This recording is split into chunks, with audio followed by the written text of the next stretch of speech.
What if I told you that in exactly 72 hours, the most impossible alliance in WWE history just became reality? Roman Reigns, CM Punk, Cody Rhodes, and Jey Uso, four men who've spent years destroying each other, are about to stand shoulder to shoulder in the most brutal match WWE has ever created. But here's what WWE doesn't want you to know. This isn't just about WarGames.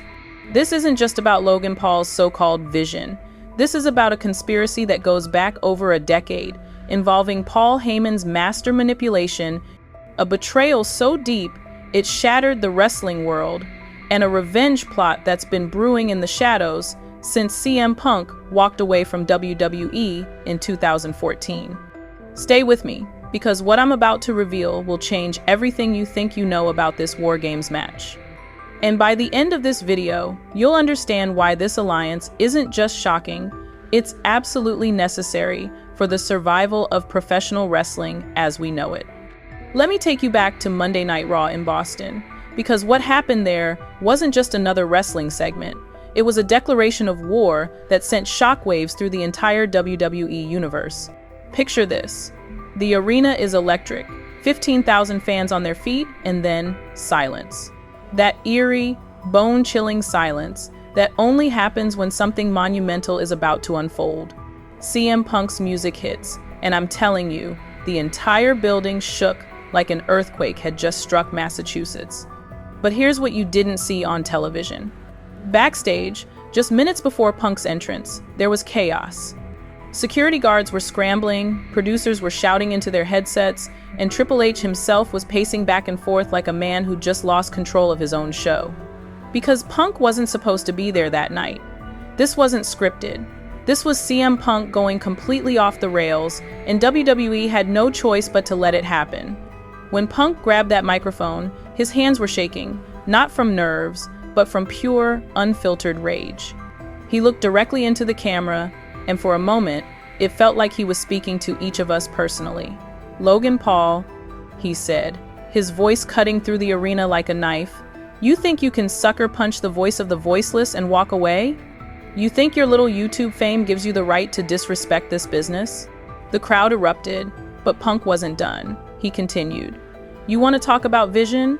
Let me show you a vision.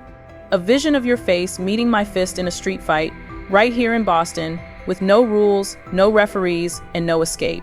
But wait, there's more to this story that changes everything. Logan Paul's response wasn't just arrogant, it was calculated. When he strutted out with that prime bottle, smirking like he owned the place, he wasn't just playing a character. Sources backstage tell me that Logan genuinely believes he's revolutionizing WWE, that he's bringing a new audience that the old guard could never reach. "CM Punk," Logan said, his voice dripping with condescension, "you're a relic from a bygone era. You're bitter, you're washed up, and frankly, you're everything that's wrong with this industry.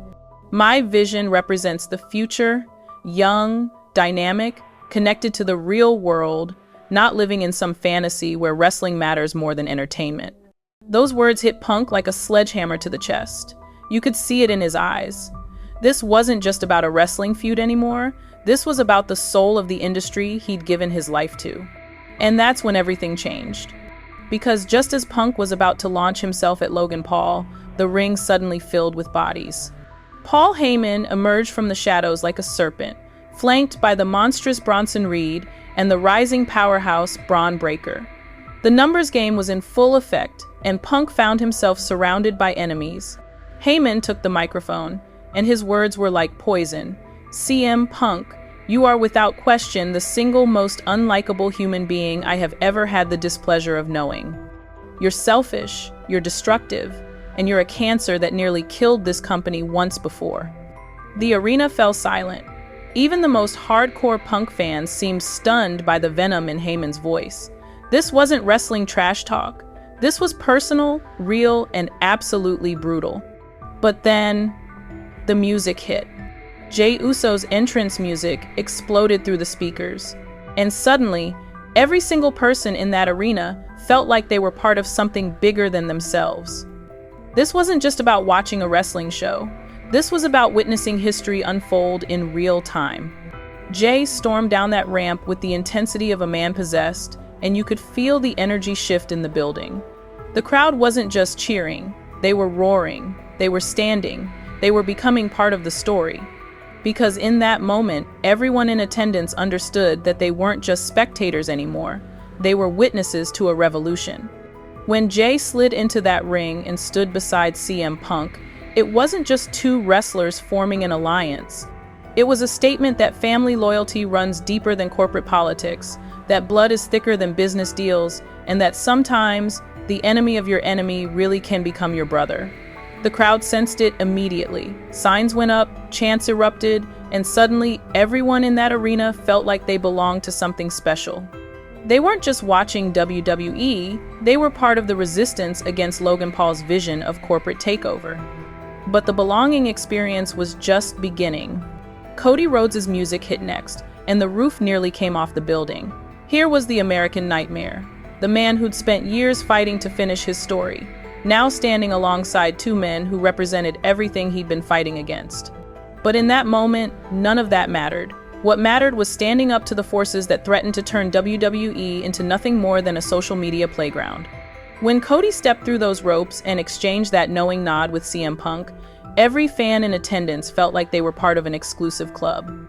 They were witnessing something that would be talked about for decades, the moment when bitter enemies became unlikely allies in the face of a common threat.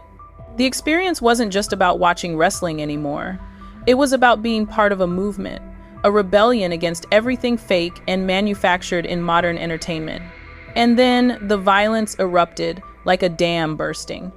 Bronson Reed, all 330 pounds of him, came charging at Jey Uso like a freight train. But Jey was ready.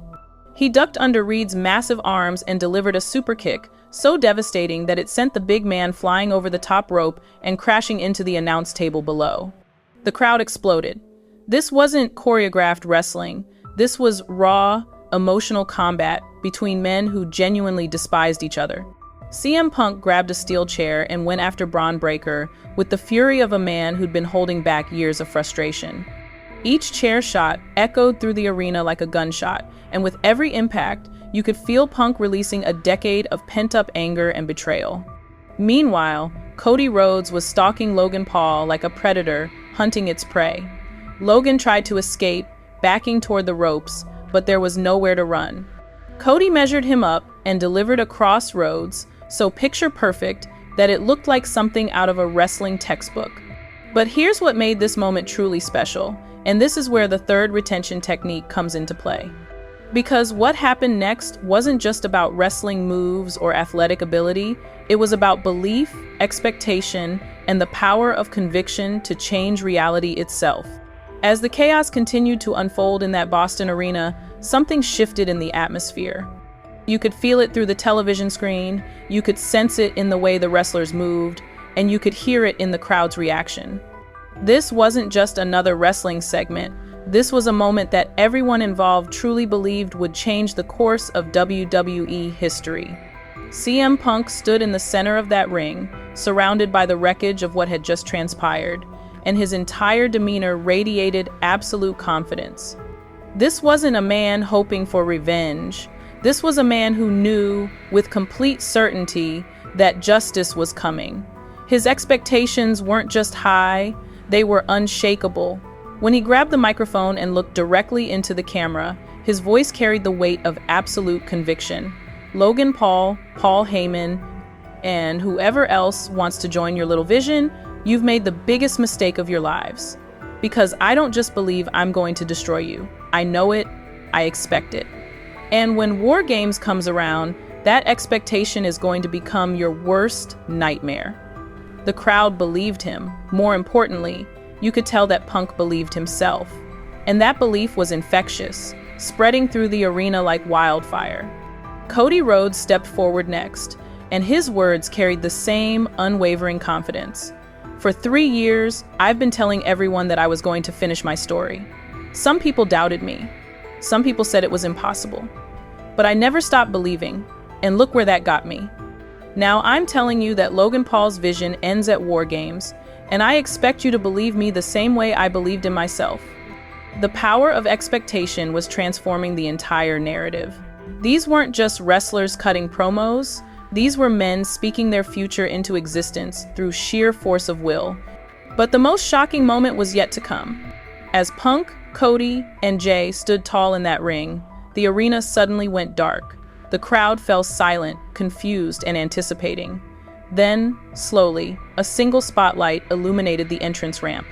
And there he was, Roman Reigns, the tribal chief himself, walking down that ramp with the confidence of a man who'd never truly been defeated, only temporarily displaced. The crowd didn't know how to react. Cheers mixed with boos, confusion mixed with excitement, and anticipation mixed with disbelief. Roman stepped into that ring and looked around at the three men who had been his enemies, his rivals, his family. For a moment, nobody moved. The tension was so thick you could cut it with a knife. Then Roman spoke, and his words sent shockwaves through the wrestling world. Paul Heyman betrayed me. Logan Paul disrespected this business, and I don't care who I have to stand with to make them pay. If that means fighting alongside CM Punk, so be it. If that means trusting Cody Rhodes, I'll do it. If that means reuniting with my cousin Jey, then that's what happens. Because some things are bigger than our personal issues. The arena erupted. This wasn't just an alliance. This was a seismic shift in the WWE landscape that nobody saw coming. What made this moment so powerful wasn't just the shock value, it was the way it made every fan feel like they were part of something historic. The belonging experience reached its peak as the crowd realized they were witnessing the formation of the most unlikely and powerful alliance in WWE history. Signs went up throughout the arena. Acknowledge the alliance. WarGames warriors. The vision ends here.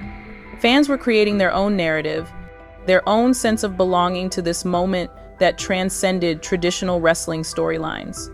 The four men in the ring, Roman, Punk, Cody, and Jey, looked around at the crowd and seemed to draw energy from their reaction. This wasn't just about their personal vendettas anymore. It was about representing something bigger than themselves. Roman raised his hand, and the crowd's reaction was deafening. Not because they were acknowledging him as their tribal chief, but because they were acknowledging him as part of something greater, a force that would stand against the corporate takeover of their beloved wrestling. But what happened after the cameras stopped rolling was even more incredible. Backstage, the four men found themselves in an awkward situation. Years of animosity don't just disappear because of a common enemy. The tension was palpable as they stood in the hallway, each wondering if this alliance was real or just a temporary convenience. CM Punk broke the silence first. Look, I don't like any of you. Roman, you represent everything corporate about this business. Cody, you're WWE's golden boy. Jey, you enabled Roman's tyranny for years. But right now, none of that matters. What matters is stopping Heyman and Logan Paul from turning WWE into a joke. Roman nodded slowly. Punk, you walked out on this company when it needed you most. But you're right about one thing. Heyman played all of us. He used me. He manipulated the bloodline. And now he's trying to use Logan Paul to stay relevant. That ends now. Cody stepped forward. I've spent my entire career trying to prove that I belong in this company. I've fought both of you. I've bled for this business, and I've earned my place here. Logan Paul thinks he can just buy his way to the top? Not on my watch. Jey was the last to speak, and his words carried the weight of family betrayal. Roman, you were like a brother to me, and then you became a dictator. Punk, you abandoned us when things got tough. Cody, you took the title that should have stayed in our family. But family isn't just about blood, it's about standing up for what's right. And right now, standing against Logan Paul's vision is what's right. The four men looked at each other, and in that moment, something clicked. This wasn't just about revenge anymore, it was about redemption, about proving that the heart and soul of wrestling couldn't be bought or manufactured. Adam Pearce walked into the room, looking like a man who'd just witnessed the impossible. "Gentlemen," he said, his voice shaking slightly, "I need to know if this is real, because if you're serious about this alliance, then we need to make it official." Punk smirked. "Oh, it's real, Adam. More real than anything Logan Paul has ever done in his life." Pearce nodded. "Then you'll need a fifth member for WarGames. The rules require 5-on-5. The room fell silent. Who could possibly complete this alliance? Who would be willing to stand with four men who had spent years destroying each other? That's when the door opened, and William Regal walked in. The crowd watching on social media went absolutely insane. Regal, the man who had discovered and mentored some of the greatest wrestlers in history, was about to become part of the most unlikely alliance ever formed. "Gentlemen," Regal said in his distinctive British accent, "I've been watching this business for over 4 decades. I've seen trends come and go, I've seen corporations try to sanitize wrestling, and I've seen authentic passion get buried under marketing campaigns. What Logan Paul represents isn't evolution, it's devolution, and I'll be damned if I let that happen on my watch." Roman stepped forward. "Regal, with all due respect, this is going to be a war. Are you sure you're ready for that?" Regal smiled. "Son, I've been in more wars than you've had championship matches. The question isn't whether I'm ready. The question is whether Logan Paul's vision is ready for what we're about to unleash." But here's where the story takes another incredible turn, because what you're about to hear wasn't planned by WWE Creative, wasn't scripted by writers, and wasn't approved by corporate executives. The very next night, Logan Paul posted a video on his YouTube channel that sent shockwaves through the wrestling world. In the video, he was sitting in what appeared to be a private jet, surrounded by Paul Heyman, Bronson Reed, Braun Breaker, and a mysterious fifth figure whose face was obscured by shadows. "So," Logan said, his voice dripping with arrogance, "CM Punk thinks he can put together some dream team to stop the Vision? Roman Reigns thinks he can just walk back into my spotlight? Cody Rhodes thinks his little American dream can compete with my American reality? And Jey Uso? Well, Jey's just along for the ride." Logan leaned forward, his eyes gleaming with malicious intent. "What they don't understand is that the Vision isn't just about me. It's about the future of entertainment, the merger of social media influence with athletic competition, the evolution of sports entertainment into something bigger, something more profitable, something more visionary." Paul Heyman stepped into frame, and his words were like ice. "For over 20 years, I've been the advocate for the best in the world. I've managed legends, I've created champions, and I've built empires. But what I'm building now with Logan Paul's vision makes everything I've done before look like child's play." The mysterious fifth figure finally stepped into the light, and the wrestling world collectively gasped. It was Solo Sikoa. Roman's own cousin, the man who had been the enforcer of the bloodline, had joined Logan Paul's vision. The betrayal was complete, the family was shattered, and the stakes had never been higher. Solo's voice was cold, emotionless. "Roman, you taught me that family is everything, but you also taught me that power is everything. Logan Paul offered me something you never could, a future where I'm not just the enforcer, but the foundation of something bigger than the bloodline ever was." The video ended with Logan Paul standing up, spreading his arms wide. "WarGames is coming, and when that cage door closes, the old guard dies and the Vision lives forever." CM Punk, Roman Reigns, Cody Rhodes, Jey Uso, and whoever your fifth man is, you're not just fighting us, you're fighting the future itself. The wrestling world exploded. Social media went into overdrive. Fans were divided, critics were stunned, and WWE executives were scrambling to figure out how to contain the chaos that was spiraling beyond their control. But here's what made this entire situation so compelling. It wasn't just about the wrestlers involved. It was about what each side truly believed they were fighting for. Logan Paul's vision represented everything modern about entertainment, social media influence, corporate backing, mainstream appeal, and the belief that traditional wrestling needed to evolve or die. Logan genuinely believed he was saving WWE from irrelevance, bringing in new audiences and new revenue streams that the old guard could never access. "Look," Logan said in a follow-up interview, "I have 23 million YouTube subscribers, millions of followers across every platform, and I've generated more mainstream media attention for WWE in 6 months than some of these legends have in their entire careers." The vision isn't about disrespecting wrestling, it's about elevating it to a level it's never reached before. Paul Heyman's belief was even more calculated. "I've seen the business from every angle, as a promoter, as a manager, as a creative force. What Logan represents isn't just the future of WWE, it's the future of all entertainment. The lines between sports, media, and celebrity are blurring, and we're at the forefront of that evolution.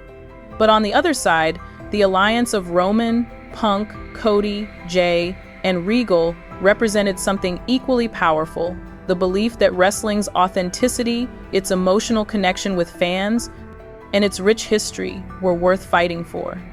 CM Punk's conviction was unshakable. "I didn't come back to WWE to watch it get turned into a social media circus. I came back because I believe in what wrestling can be when it's real, when it's passionate, when it's about more than just views and clicks and corporate synergy." Roman's belief had evolved. For years, I thought being the tribal chief meant controlling everything, dominating everyone.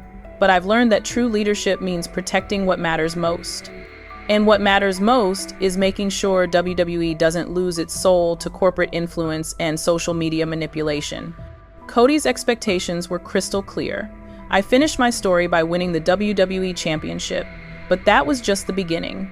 Now my story continues by making sure that championship, this company, and this industry remain in the hands of people who truly understand what wrestling means." The week leading up to WarGames became unlike anything WWE had ever experienced. This wasn't just promotion for a wrestling match, it was a cultural phenomenon that transcended sports entertainment.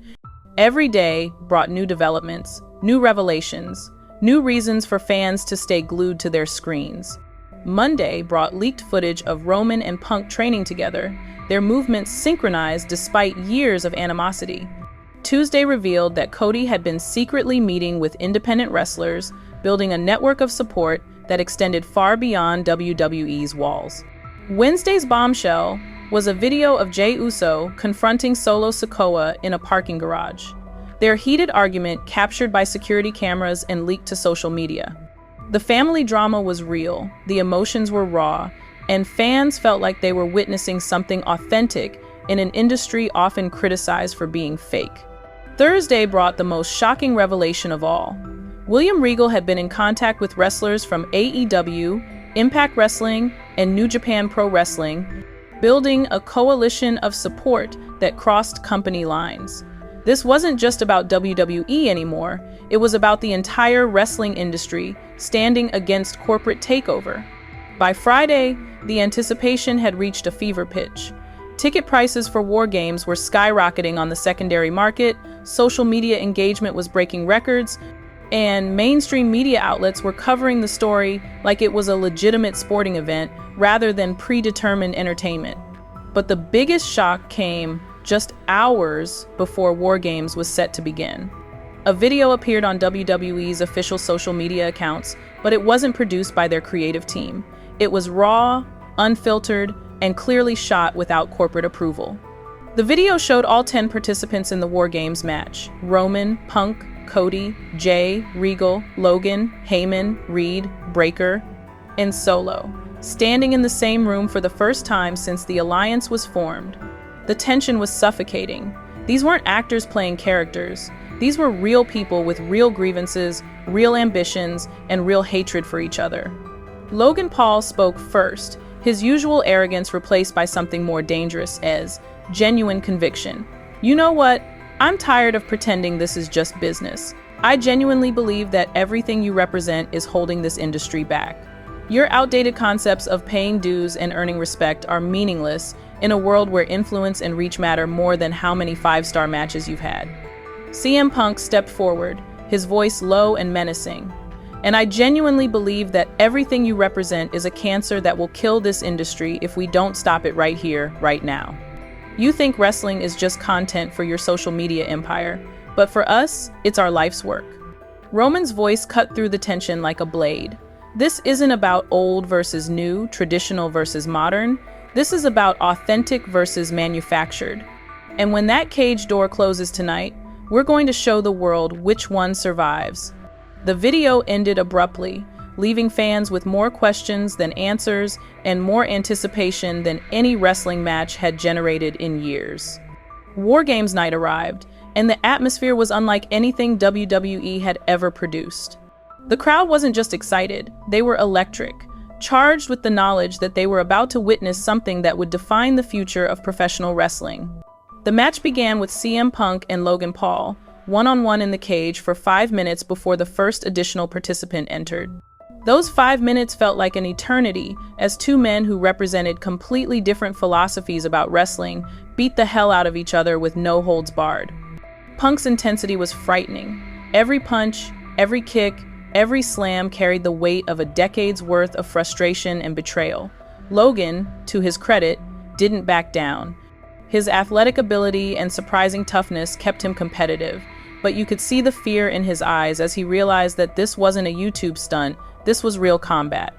When Bronson Reed entered the match as the first additional participant, the dynamic shifted dramatically. Reed's 330-pound frame dominated the cage, and suddenly Punk found himself fighting a 2-on-1 battle that seemed impossible to win. But then Jey Uso's music hit, and the crowd exploded. Jey entered that cage like a man possessed, immediately evening the odds and bringing an energy that transformed the entire match. His super kicks were devastating, his high-flying offense was spectacular, and his emotional investment was obvious to everyone watching. The match continued to escalate as participants entered every few minutes. Braun Breaker brought raw power and intensity, Cody Rhodes brought technical excellence and storytelling ability. Paul Heyman entered not as a wrestler but as a manipulator, using weapons and interference to tip the scales. William Regal proved that age was just a number, displaying a viciousness that reminded everyone why he was once considered one of the toughest men in wrestling. Solo Sikoa's entrance was met with deafening boos, but his impact was immediate and devastating. The betrayal of family added an emotional layer that elevated the match beyond simple athletic competition. And then, finally, Roman Reigns entered the cage. When Roman's music hit and he walked down that ramp, every single person in the arena felt like they were part of something historic. This wasn't just the entrance of another wrestler, this was the arrival of a force of nature who would determine the fate of professional wrestling itself. Roman entered that cage and immediately began dismantling Logan Paul's vision with systematic precision. Spear after spear, Superman punch after Superman punch, he worked through Logan's team like a man on a mission from God himself. But the most powerful moment came when Roman and CM Punk found themselves standing back to back, surrounded by enemies, fighting together despite years of animosity. The crowd sensed the significance of that moment. Two men who had spent years trying to destroy each other, now united in defense of something bigger than their personal grudges.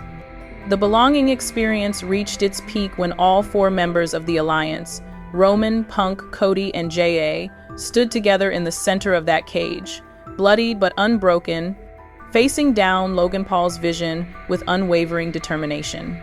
The climax of the match came when Logan Paul, desperate and cornered, grabbed a microphone and made one final plea. This doesn't have to end this way. We can work together.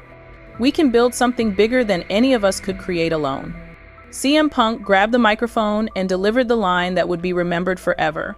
Logan, you still don't get it. This was never about building something together. This was about tearing down everything fake and manufactured that you represent. And that's exactly what we're about to do.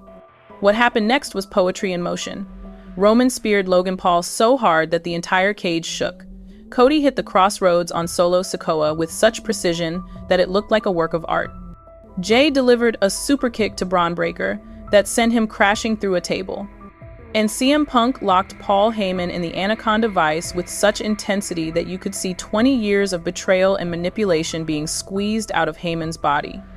The match ended with all 4 members of the Alliance standing tall, their expectations having become reality through sheer force of will and unshakable belief in their cause. But the story didn't end when the cage door opened.